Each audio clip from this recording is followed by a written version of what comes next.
You're listening to The Holly Hour with Holly Signorelli on the Real News Communications Network. Hello, everybody. We are back. This is Holly Signorelli, the money therapist, and this is the Holly Hour, helping people just like you build businesses, save money, and eliminate stress. And I am so excited to have Tammy Kling and Reed Foster in the studio right now. We have all kinds of crazy things to talk about.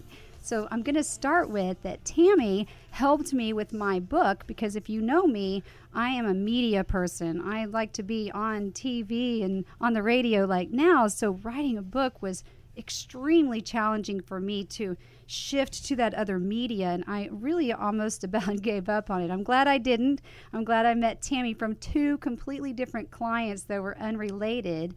So Tammy, tell me how you got into this helping coach people through books. And I know you have an international bestseller, and I think you have quite a few best-selling books, right? Yes, and thanks for having us on the show. Love you, love the money therapist. So to answer your question, I wrote my first book, and it was a book that I really just had to write years ago, and I had a lot of success with it. And then I wrote a book called The Compass, which was a movie and also a global bestseller. And then I had one of my former clients in the corporate world, a CEO of Dial Corporation, come to me and say, hey, can you help me write my book? And I thought, well, sure I will, and so I coached him through his book, and we wrote another bestseller called The Transparent Leader about leadership. Mm-hmm. And from there, I started a company helping people write books, which is what I love. And the whole purpose of that for me is to really use words to change lives. So for those of us who did not have mentors growing up, the books that we read, whether it was Zig Ziglar or whatever book that you're reading at the moment, can help change your life and shift your perspective. Yeah, and I read The Compass, and it was amazing. It resonated with every part of my being because it's so true. I love how you wrote it just like it was a story, but I almost felt like you wrote it because of a real life experience, because when I read it, I felt that experience of when I've been drawn to something, almost like something was a destiny for me, and then somehow it's like somehow you're just led to that place that you were born to be. So I love that book so much. Thank you. And even with any book, whether it's a nonfiction or a book like that, that's kind of like a soulful journey, mm-hmm. I always try to tell people to really stay in your lane with what you're called to do, just like what you're doing. You're helping people change their lives, which isn't always about money. Right. Money certainly is a big factor in so many things, but that's why you're called a money therapist, because there's so much more to everybody's lives that yes. impact their lives, and that's what your calling is. Yeah, the balance of it all, and the stress and being stress-free, because everything that surrounds money kind of spins off into other issues in people's lives, like with the balance and the boundaries and people pulling their hair out all the time. So another question before we move on to Reed and this wonderful subject of World School that I love is you only work with 1%ers. Where did you come up with that idea? Well, after a decade of working with really high-level achievers and reading books like The 7 Habits of Highly Successful People, what I really learned is that it's really not about the 7 things that high achievers do. It's mm-hmm. about the 7 things that they don't do. So out of working with really, really high-level achievers, people that I call 1%ers, people that really have it all together, not just in their wealth, but in their faith, family, finances, and fitness. Right. So holistically, I call them 1%ers. They're at the top of their field. So if you look at somebody that writes a book, it's you either are going to be a CEO, a leader, or at the top of your game, and then you're going to write a book. That's a 1%er. Right. And so throughout the years, I really have focused on that segment of the population because my goal is to equip world changers. So I really want to equip people like you through the power of multiplication. So if I help you write a book or I help you with your messaging, right. then you can change thousands of lives, and then that goes on for generational impact. Yeah, and that book was really critical because it gave me the opportunity to then get in front of a lot of people on television and radio because the subject was so important. That's why I think it's really critical for someone like you to help somebody who's maybe struggling through a book, because again, it's a different kind of media. So you can be over here doing TV or whatever you're doing, or other people that you're working with that aren't doing media at all, and they still have a message. They're just not quite sure how to bring it to fruition. Right. So let's switch gears here to what made you become a mobilepreneur and also decide to do World School. Well, I'll give the 1-minute answer to that because it all ties in. So mobilepreneur, I was at the Eiffel Tower. I had 2 small boys, and my husband was texting and doing business, and I was really mad, and I was like, it's our 4-year-old's birthday party. We're at the Eiffel Tower. Can't you put down the phone and focus on family? Right. And I went this way for several years, and I became as a writer, I was working from home or working from wherever. But one time I sat face to face about 3 years ago with a high-profile CEO, a company right here in Dallas, huge company the size of Frito-Lay. I sat down with him, and he came up with this term, mobilepreneur.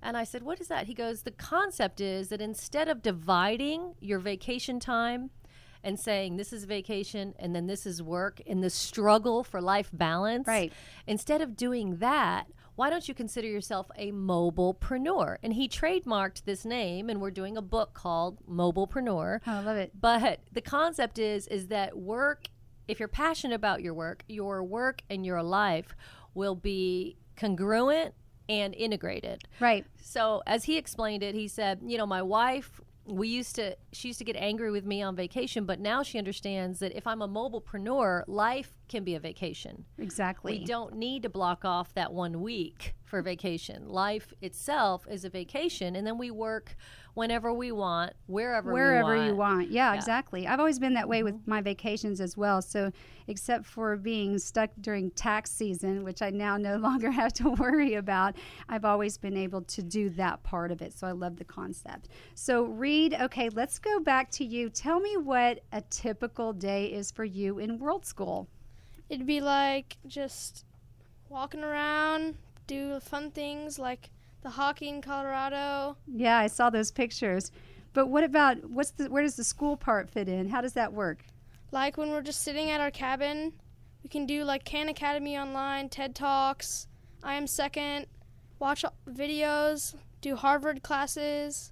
Yeah, I heard that you guys are way ahead of your grade. Like how far ahead of you, or how far ahead? Well, technically they're a couple years ahead, but I realized about a year ago that it's not really going to benefit me to have a 14-year-old going to college. Right. And going to medical school. No, and for my life, because I love them, I want to keep them back into normal grade. Yeah. So I'm really trying to hold them back into their normal grade. So he's in 7th grade, which is normal grade, and they do have a lot of fun as we travel the world, but they also have structure. So every single day starts a very specific way, an hour of reading.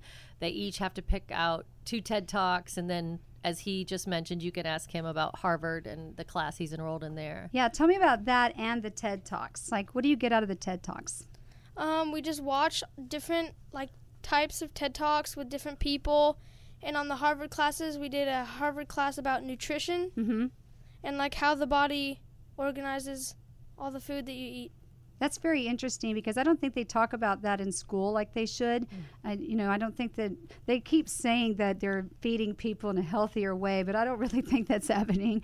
And I don't think they're doing real school, like in school, that just like real life, because so many kids go out of school and they really are clueless, and that's what's happening to a lot of the kids that are in their 20s right now. They really don't know real life, and they especially don't know finances. Do you guys do any kind of financial talks or financial TED Talks? What kind of things do you do about money? I'll let him answer. I think that's our weakness, actually. This year, we ordered Dave Ramsey's class on Making Little Millionaires. So they've been doing that book curriculum in the past. But this year, we're ordering Warren Buffett has a class. But, I mean, if you create something, that we could integrate with our World School, that would be fantastic, because I think that's a huge missing mark right now. Yeah, it is. It is. I think it's really great when younger kids can have like a joint account with their parents, because they obviously are not old enough to have their own. Because learning how to write a check, even though people don't really write checks anymore, or use a debit card and not, bounce checks, I think the best time to learn that lesson is when they're young, because you have very little to lose at that point versus being 20 and you get this bank account and you're just bouncing checks, because a lot of these kids, they don't know just real finances. So that's what I would tell you to do, is get out of the workbook and get into like the World School, the real school. The real school. Like get the bank account and start practicing. Well, I love that. And, he has his own PayPal account for business purposes, but what goes along with that is the hard stuff like saving, and it would be nice to be able to have some sort of kid curriculum that focuses on that. Right, and setting some money aside. Let's talk about your photography business. How does that work? Do you charge people for that, or is it just for fun right now? Well, right now it's kind of just for fun, but like if someone would ask me to take pictures at like an event, then I would say yes, and they would pay me some money. And, you did the pictures of the conversation, and they were amazing. And that was the first time, really. I don't think that I had been friends with you on Facebook before. I knew who you were from pictures from your mom, but your pictures were really, really impressive. I mean, it looked like a professional. Thank you. So I was thinking you probably could charge people to do that. And he does. He's done Teen Fashion Week, which was a neat event. And then he did Night of Superstars. Oh, sweet. And then he just got asked by an entrepreneur to film the opening of a yoga studio, which was interesting. And so he does, which is why I encourage him to set up his PayPal account. Yeah, so the PayPal's good, because then you can just slide some money over to a savings account and just kind of leave it alone. And then as you see it increase, you'll probably end up putting more and more in there, because it makes you feel good. Even if you were just putting 10 or 20 aside at a time, kids often find that to be very motivating. One other question before we run out of time, Reed, is, it's a double question, so pretty quickly, what is the favorite place that you've ever been? And also, I know you meet a lot of celebrities because of your mom, so who's the most exciting celebrity that you've met? Probably Tim Tebow. Yeah, sweet.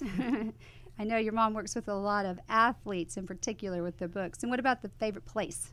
I really, really like London. Yeah? I've never been to London. We were talking about going to Italy this year in an earlier segment, so we'll probably have to hit London on the way. And you might have the conversation at London. We are, Yeah, absolutely. Well, this is incredible information. Love Tammy Kling and her work with One Percenters, and I'm excited to be one of those One Percenters. And I love your work, Reed. I think it's amazing that you get to have such a wonderful and full life. I wish more people could do that with their kids. Coming up next, a recap of everything we talked about today about dermatology, the vanity bug, travel, World School. Very exciting stuff coming up soon. Don't go anywhere. More of the Holly Hour is next on the Real News Communications Network. So sentimental.